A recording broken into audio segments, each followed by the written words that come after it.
Hi everyone, it is August 22nd, the close of the commodities market, and we're about an hour away from the close of the equities market.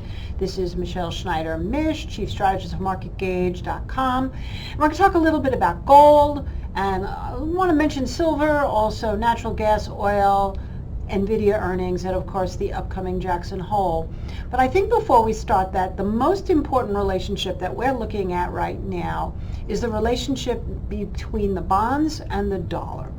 We have BRICS going on, and of course we know that there is a movement towards trying to bring the dollar down as the world's reserve currency, but clearly you're not seeing that in the charts. But that's not even what matters. What matters to me right now is that what we have here is the TLT, which may have a reversal. We've had several of them that haven't really gone very far. And ahead of Jackson Hole, that's interesting because people might be feeling that whatever Powell says may be skewed more on the dovish side. We'll see about that. But nonetheless, I think what's interesting about this chart is not only is it's very far down from the 6-month calendar range low, and that would be the red horizontal line, the green being the 6-month calendar range high. But on our real motion indicator here, you can see that this is the first momentum to a mean reversion buy side that we've had since the one we had here, which happened to correspond with this high right here, but of course the next day we gapped it back down below, and that was the end of that. So that's why I'm saying be cautious. But nonetheless, we have a couple of things going on. Besides the new low and the reversal, kind of met on the volume, but good follow through to the upside. Lots and lots of people trying to bank on the bottom of the TLTs and a mean reversion. So if this continues to go up, and as far as I'm concerned, really it would have to get back up over 93.70 in order to start to look particularly interesting, and then it has hurdles along the way. We also have to be watching what happens to the dollar, because as you can see, as this has been going down, this went up and now has been sideways. Here's your 6-month calendar range high, and we're sitting right there. When this happened with the NASDAQ and the SPYs and IWM, went through it briefly, but never really cleared that July 6-month calendar range high, and as a result that turned out to be the top, which of course we still see is in place. However, it is above the 200-day moving average, and so we're in an accumulation phase in the dollar that may or may not be so meaningful. And we already had a mean reversion trade, and we have not quite gotten through that momentum. So I would say not only look for the potential of a rally in bonds, but also a potential for a sell-off in the dollar. And of course, I say that as a backdrop because that would not necessarily be good for equities, because it would mean that the market is starting to think more recessionary, especially if the TLTs start doing better against the SPY. And B, it could be very good for commodities, particularly precious metals and the energy market, which we're about to talk about. As you know by now, I like to keep my charts simple, which is why all you're seeing today on this particular chart of gold, which is the spot gold, by the way. The December contract is probably the most highly speculated right now, but we're going to start with spot and then I'll show you the December gold. What I like about this chart is that even though we've had all of this big sell-off and we've broke down under the 200-day moving average, which is that thicker line, we're not that far from possibly taking it back. And also, if we just go back to like around this level right here at 1886-ish, 1885, 1886, that gives us a really good risk point from the cash standpoint of what we want to see hold up. And so, if it does hold up above that 1886, obviously on a closing basis, we did not get over 1900. But if we do open up back over 1900, 1901, then I see no reason why we can't get up to 1910. And then, of course, above that, possibly a much bigger rally in store. If we drew a trend line from the very high here, using these two highs right here, we would see that this would also come in just about where the 50-day moving average is at 1933. So let's keep those numbers in mind. 1895, that's your max risk. 19 to 1901, probably more of a bullish scenario. Over 1910 clearly gets back into a phase change, and of course over 1933 I would say relatively bullish. Let's take a look at December gold.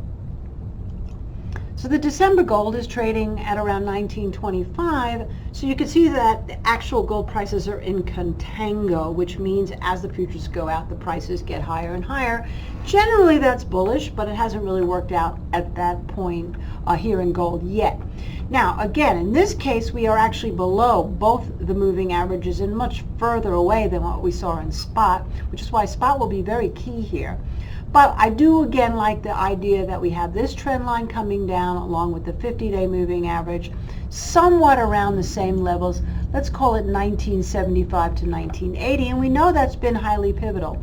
But here we are down here. First case, we have to look at these lows that we've had in February. I don't love the fact that we're awfully close to them, but if they hold from here, I would think that's a good sign. So here is your 1885 in December, which we just saw in spot as the big key. Now, on the bottom trend line, we're connecting those lows from back here with the lows that we're seeing over the last few days. So that gives you also a great risk point. This really needs to hold above 1913 in the Dece gold. I would imagine if it breaks, we're also going to be seeing spot below 1885. So keep that number in mind. If we hold this 1913 level, right now, if we just look at recent activity here, I like the fact that we closed right at this high here before we saw that one last dip and then rally.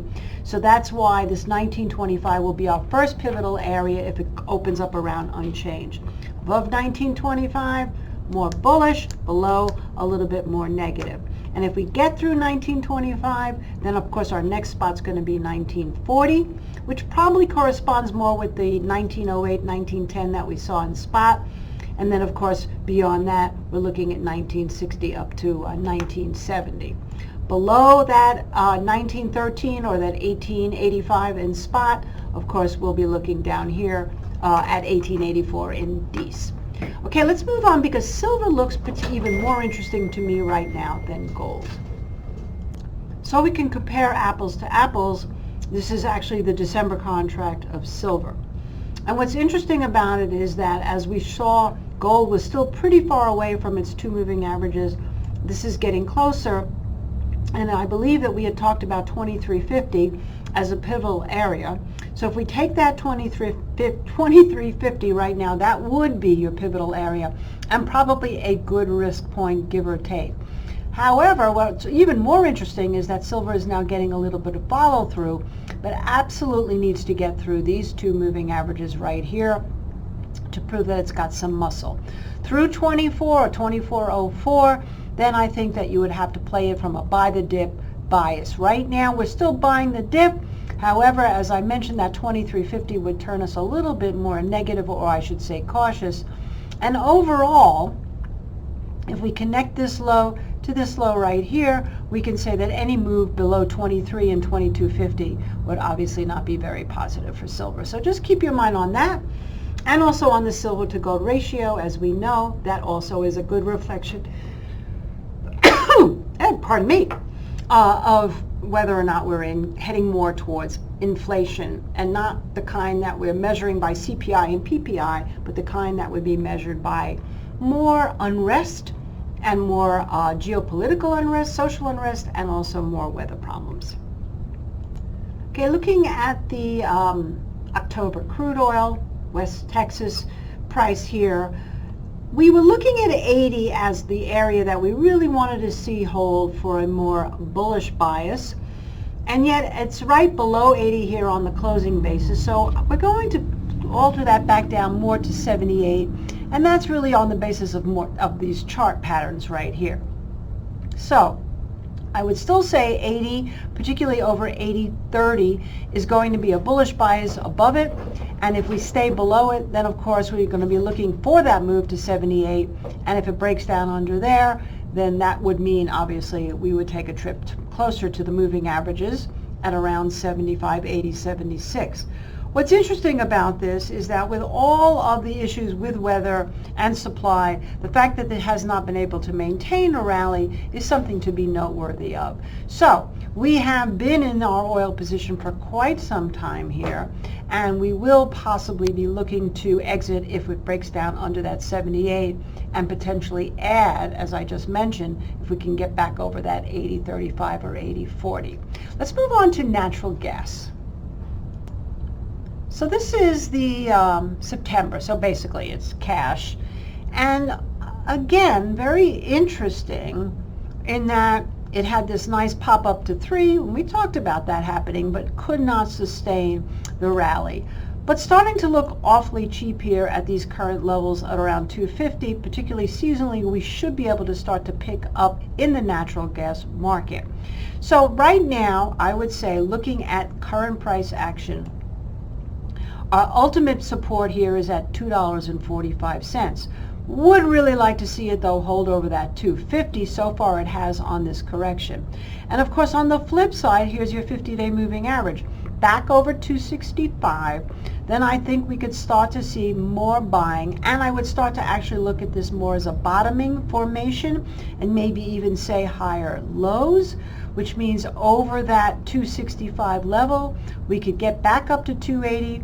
If we get back over 3, then we can say that this whole formation from March starts to look like a giant bottom, in which case we could really see a bigger move coming as we go forward. So looking at the NVDA chart here, this is the daily chart. What you cannot see is the July calendar range high, and this is wide here, so it's showing the entire month of July and also August.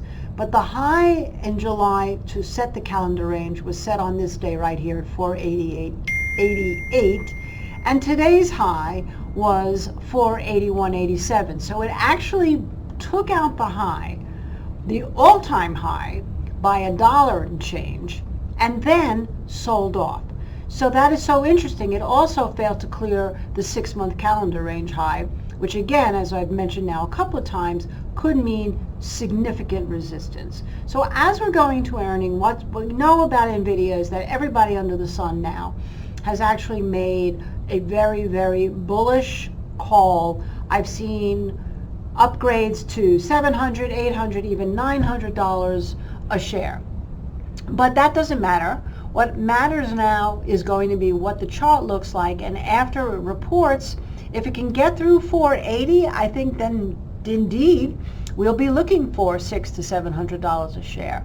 But if the analysts are wrong, surprise, surprise, because they've been wrong so often in the last year, and this breaks down, let's say, under, first of all, 450 would be my first point, and then even more so under 436, which is the 50-day moving average.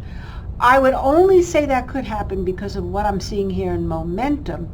This momentum is below the 50-day moving average, and even though the price is well above it, this is what we call a bearish divergence. So if the momentum is telling us anything, it's telling us that right now, today might have been the upside blip, and we could have more downside. And if we bring this closer together here so we can get some history, what's really going to be super important is this gap low right here, the gap that we made back in May, on May 25th, where the low was 366. We don't want to see this break down under 400, but if it does, we would be looking at around that 366 level. And of course, if that breaks, we have a big room down to around 320. Now, that would be disastrous. And the one reason why I think that could happen would only be if China-Taiwan situation starts to exacerbate a bit. But for now, let's say that that 445 to 450 level is pivotal, 480 is the breakout, and under 435, get more cautious. 400, of course, would be your next level support, and then under that, 366. And finally, let's talk a little bit about the Jackson Hole situation. We know that Powell is going to be talking there this week, and people are anticipating all kinds of things. I showed you the TLT chart. I think that's really important to figure. We know that the yields have gone up extremely high as 4.37, maybe even a bit higher than that over the last couple of days. But what people are going to be listening for is something other than what he ordinarily says, which is data dependent. We know we have a strong labor market here in the U.S. We know that inflation has been relatively persistent, particularly in certain areas, the energy prices that have gone up, although we saw in the charts today they could actually reverse a little bit potentially, or at least flip more into gas than oil. And we also know that the dollar is going to be a factor as well for that. And we also know that Powell is going to be very keen on what happens not just with the labor market and all of the inflation numbers, but he's also going to be watching very carefully what happens with these bank downgrades that we got today in the U.S. and whether or not the Moody's and the Fitch downgrades that we've gotten in banks and in credit actually comes home to roost, since we really don't know the full effect of this rapid rise in interest rates. We do know that in 2019, as we got closer to 0% interest rates, it took a couple of years to see the peak of inflation. And if we use a 2-year business cycle, at 2022, when we started to actually raise the interest rates and that rapid rise that we've seen since then, it may not be until 2024 that we really understand the implication of what the Fed has done. Anyway, hope this helps. You all have a great afternoon, and thanks so much for watching, and bye for now.